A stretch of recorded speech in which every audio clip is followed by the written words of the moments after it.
అన్నట్టు చలికాలంలో ఎక్కువ టూర్లు వేస్తుంటారు కదా మన మనుషులు.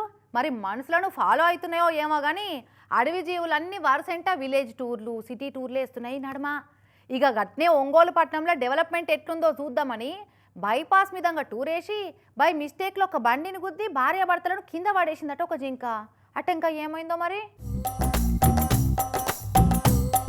ఒంగోలు బైపాస్ రోడ్డు మీద శంగున దుంకుకుంటూ పోయి బండిని గుద్ది భార్యాభర్తలను కింద పడేసి ఆ కన్ఫ్యూజన్లో పక్కకే ఉన్న ఈ పెద్ద డ్రైనేజ్ కాలువలో పడ్డది జింక.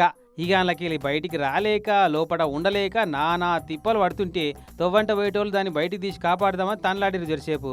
కానీ గొర్రె కషాయం నమ్ముతుంది అన్నట్టు కాపాడేటోళ్ళు నమ్మితే ఇవి నమ్మయి కదా. ఇక చిక్కడు దొరకడు అన్నట్టు భయంతో దొరకకుండా అలానే అటు ఇటు తిరుగుడు పెట్టింది. ఇక మనతోని కాదని చెప్పి ఫారెస్ట్ వాళ్ళకి ఫోన్ కొట్టి ముచ్చట చెప్తే వలలు గీలలు పట్టుకొని దొరకబడదామని ప్రయత్నం చేసిర్రు. కానీ అట్లా కూడా చిక్కలే. అంతకుముందే ఒక పెద్ద ఆయనను లోపల దించిర్రు. కానీ అది చిక్కినట్టే చిక్కి మళ్ళా తప్పించుకుంటుంది. ఆగో మీదికేలు ఒక ఆయనకు దొరికినట్టే దొరికిందా, లోపలికెళ్ళి ఈయనే మీదికేలు ఇంకో ఇద్దరు పట్టుకోపోతే ఎట్లా తప్పించుకుందో చూడు మళ్ళా.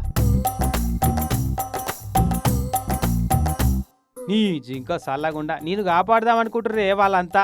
ఆయనతో నన్ను ఈడ పట్టుకొని సంపక తింటారు అని భయం పట్టుకున్నట్టుంది. అసలే ఈ మనుషులకు మా జింకలంటే చాలా కాయి చేస్తారు అని ఫికర్ పట్టుకున్నట్టుంది. ఇక ఇటుకేలు అటు అటుకేలు ఇటు ఉరుకుడు పెట్టింది. ఓర్ని జింక సల్లగుండా ఎంతసేపు ఉంటుందో ఆ డ్రైనేజ్ కంపెనీలల్లా వాసన వస్తలేదా ఆయట దీనికి. అమ్మయ్య అటు ఇటు చేసి కాలు దొరకబట్టి మీదికి పట్టుకుంటే ముంగటి కాళ్ళకు తాడు కట్టి మీదికి గుంజి ఆటోలేసి అడవి శాఖ ఆఫీసుకు వంటపోయారు. ఆడాడ చిన్నగా దెబ్బలు తాకినట్టున్నాయి. ఓ 2 సూదులు వచ్చి ఎండపడకు జరిసే పట్టనే వండబెట్టిర్రు. ఇక జర నిమ్మల పడ్డాక జంగాల్లో ఇడిచిపెట్టొస్తారట. జింక ఉంది ఎక్కడ అని అన్నారు. అది కాలువలో పడింది. కాలువలో నుంచి తీసుకొచ్చి మా ఆఫీస్ దగ్గర చేర్చాము. దీన్ని ఇక్కడి నుంచి తీసుకెళ్ళి మళ్ళీ అడవిలో వదిలేస్తాము. ఇన్నావు కదనే జింక, జాగ్రత్తగా సేఫ్టీగా మళ్ళా అడవిలో ఇడిచిపెడతారట నిన్ను. ఇక నువ్వేం జంకకు మళ్ళోపారి జంగల్లోకి వెళ్ళి బయటకు వచ్చి జంపింగ్ జపాంగ్ లెక్క చేయకు, సరేనా?